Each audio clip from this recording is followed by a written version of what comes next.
Coach Longo. Just stay up late watching Washington State the other night.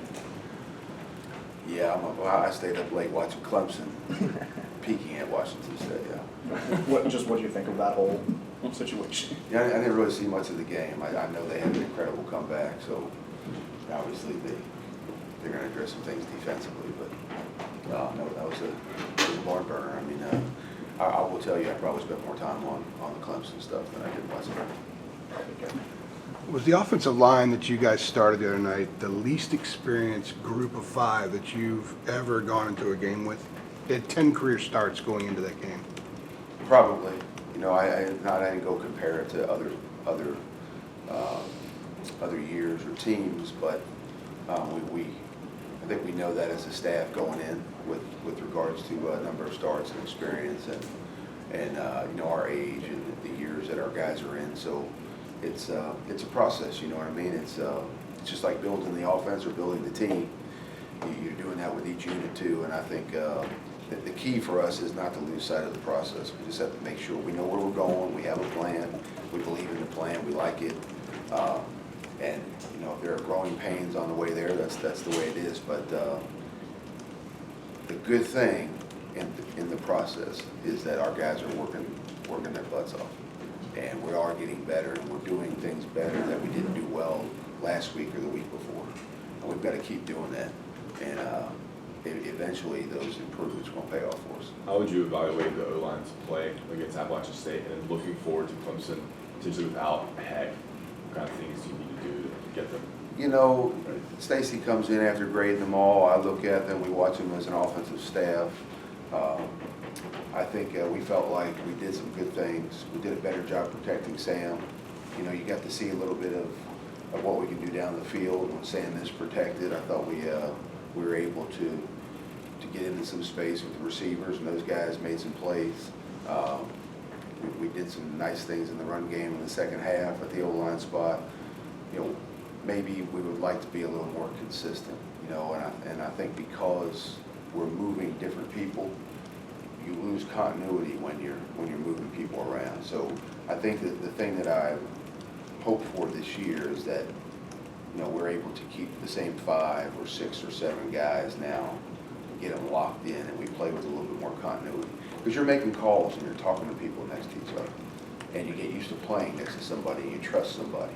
And when you have to move people around a little bit, it hurts the continuity. So I think we're starting, I hope we're starting to settle in and develop some continuity up front. Do you know why the move to put Billy Ralston? I think he got most of the snaps in the second half for Ed Montilus. Yeah, just to spell some guys. We want. It's just like we do at wide receiver or running back. We want to keep everybody fresh, and as guys start to earn the right to get on the field in terms of the way they're practicing and executing, then we'll play more guys at every position. That's the philosophy at every position. So, you know, if we get to a point where we have 8 linemen, we play 8 linemen. If we get to a point where we have 6 or 7 receivers, we'll play that many. You know, we're not going to play them by default, and if we have to roll through 4, you know, at the receiver spot and 5 or 6 at O-line, we will. But as they get better and then they kind of meet the standard that we have in their room, then they go into the rotation, and we're gonna play more so that we're fresh. Phil, where was the mistake made on the sack fumble down on this end early in the game, and what was supposed to happen on that play? Yeah, we have 2 linemen that are going to slide and then drop. We didn't drop quick enough, you know, and we had it kind of folded inside, and it slowed us a little bit in terms of IDing it. We didn't drop and get out in front of it. I think Sam could have stayed on the move a little bit. There are scenarios where you have to pull up and step underneath. I'm not sure if that was one where we had to. So it was a little bit of everybody, and you know, they brought 2 off the edge, and we should have been able to handle it. We didn't. As far as Clemson goes, what is going to be most important, you think, for you guys in particular, to give you guys a chance in this game? You know, you're going to get bored with me every week. I tell you pretty much the same thing, but we have to secure the football. You know, last week we were really happy offensive output-wise, production-wise. You know, we're really good in the red zone. We're good on 4th down. We're good on 3rd down. You know, we minimized some penalties. We still had 2 snap infractions, but overall, I think it was 20 yards of penalties on the offensive side. So all those things, we ran the ball, especially when we wanted to. We ran the ball a little bit better. protected better. But the single biggest statistic that impacts wins and losses is turnovers, and we were -2 last week. And particularly the 2 in the first half, really put us behind the 8 ball a little bit. And I think if we could have a couple drops and the turnovers back, we feel really, really good about our game on the offensive side. What does Clemson do best? Clemson is, we identify 3 guys every week. Just schematically or personnel-wise that we want to attack. There aren't 3 guys this week. I mean, they're solid, and corners are really good, safeties are good. Defensive line is different than the D-line that they had. They had those 4 freaks last year, but they're extremely well coached. I heard Coach Brown talking, and he's describing the team exactly the way we see it. They're physical, they pursue well, they have good lateral movement, they squeeze grass. They're going to give you a little bit and then squeeze it because they're so athletic. They can be out of position a little bit and change direction and maybe recover a little better than some other teams. That's the benefit to having 11 good athletes out there. So with regards to being successful against them, we have to protect the football, and we got to be really, really precise about what we're doing with it. Trigger quickly. Passes can't be errant. We've got to hit the grass and hit holes when they're there. I think we have to hit the line of scrimmage in the run game when it's there. The elevator door is going to open up and only stay open so long. We need to pop and beat the line of scrimmage when it's there. And fundamental technique, I think, and the focus on the little things, those are even more important when you're playing with better football teams, because those little things make a huge difference. And we're going to focus on us this week much more than we are Clemson. Is there a commonality in the bad?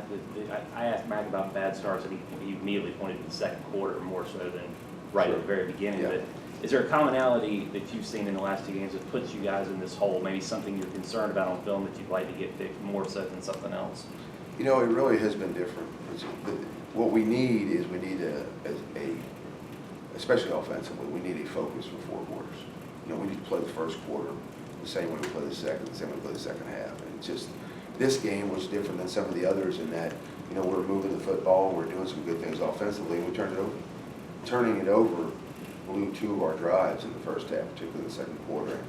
And those are things that we know are important and we can't do, and it happened, and it put us behind, and so now you're trying to recover, and make up for it. And in this game, that was the biggest issue, so that's going to be the focus of Clemson.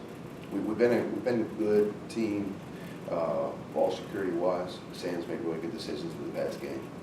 He has not endangered the football until this game, and I think we had 1 fumble prior, right? Maybe 2 all season. Yeah, good. I guess it was the end of the second quarter, that drive, with a bit of a sense of urgency. And then the fourth quarter, what's kind of the common theme in those drives when they're performing really well in the 2-minute drill? It's an interesting question. I really think it's there is no quit in our guys. I think when there's something in the game that creates a sense of urgency, our guys respond well.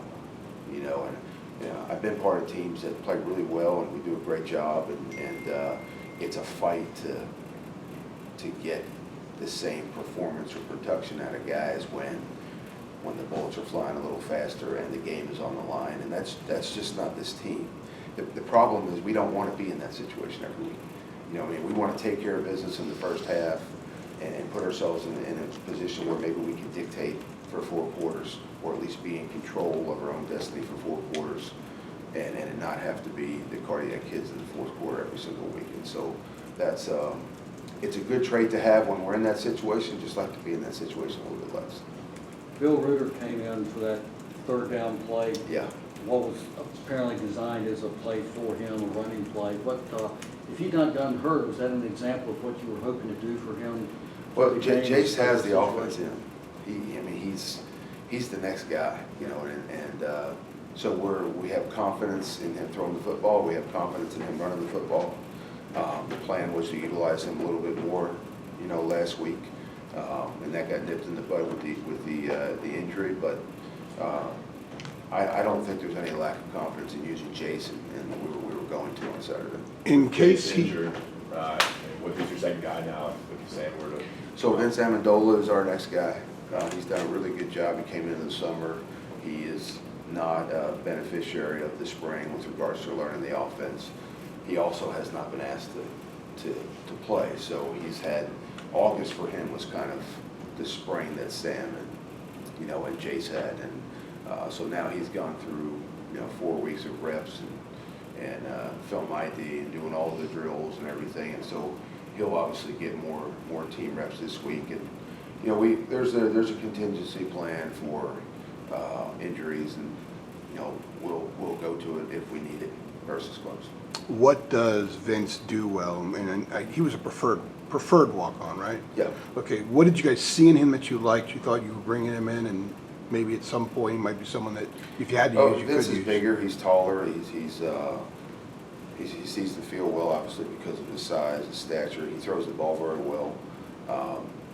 And with him right now, it's just the playlist would be smaller because he doesn't have the same amount of work and investment and time and the things that we're doing. So when you have to go with a younger quarterback, just like anywhere else, you're going to minimize the play sheet a little bit and give him a smaller focus and kind of lean on those plays that maybe promote what he does the best. Phil Mack talked about injuries and limited time, making you guys simplify a little bit. What's the challenge in simplifying enough for players that you have versus making sure you don't simplify too much to make it easy on the defense? Well, one of the biggest benefits on the offensive side is we're simpler to begin with, and our twos get, and I've said this before, our twos get the same amount of reps. The white group gets the same amount of reps as the blue group, so they are getting the same training and the same study, and so I don't know that we need to cut things out and simplify it that way. I think sometimes though, when you have, like we're talking about with an inexperienced quarterback, instead of having the volume of things that you might carry in with the veterans or the guys that have been playing, you might hone in on your focus a little bit just so they have less to think about, because you want them to play aggressively and you want them to play fast, and they can't do that if they have to think too much.